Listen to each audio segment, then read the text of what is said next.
guys, Doitonadime here. Recently, I have gotten the question, more than any other question, how do you organize and make it count, make it worth it when you have so little time to spend with your family and especially your kids?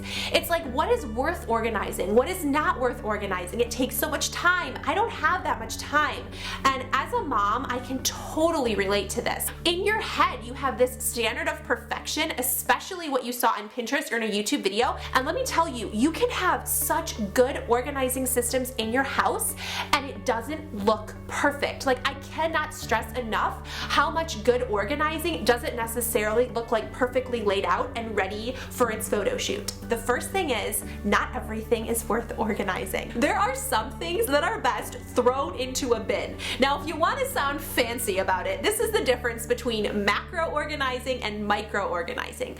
When you macro organize, you look at the big picture. You guys, I legit have bins in my house where stuff gets thrown in, and that is okay because I feel like I'm comfortable in my home, and that's what being organized is all about. Micro organizing is really specific things, like paper clips go in this section, toothpaste goes in this section. These are the things that are bringing you stress, and by organizing it, you're reducing stress, saving yourself time, and you're investing a little bit of time to do it, but in the long haul, you're actually gaining more time with your kids. So here's the recipe for getting it right, what to macro organize and what to micro organize. At least this works really well in our house. Things to micro organize are really expensive items that you don't want to break. You want to make sure that those have a specific place to go.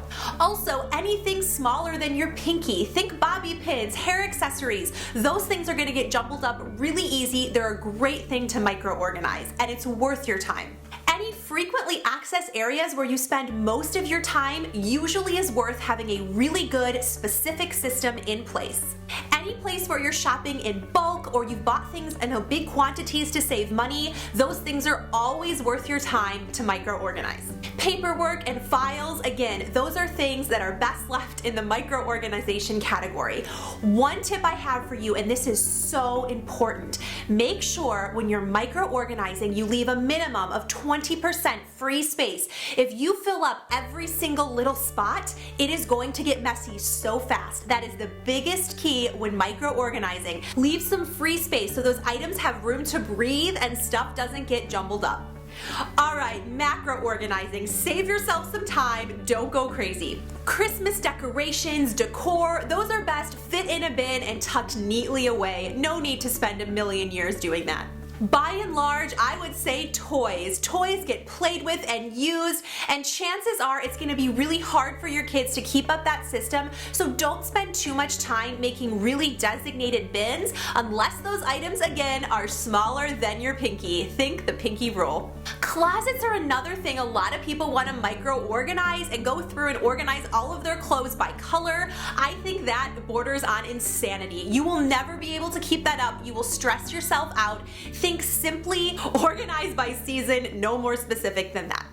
Remember, you aren't organizing to be a different person or to change who you are. You're organizing to better a system so you actually save time in the end. So if something is not going to save you time, don't bother organizing it. So if you're feeling overwhelmed, the worst thing you can do is to change everything at once. Nobody is going to be able to keep up with that. So start with little things, little changes, and you can start seeing the types of things that work for your family, and you're like, hey, I can continue implementing those things.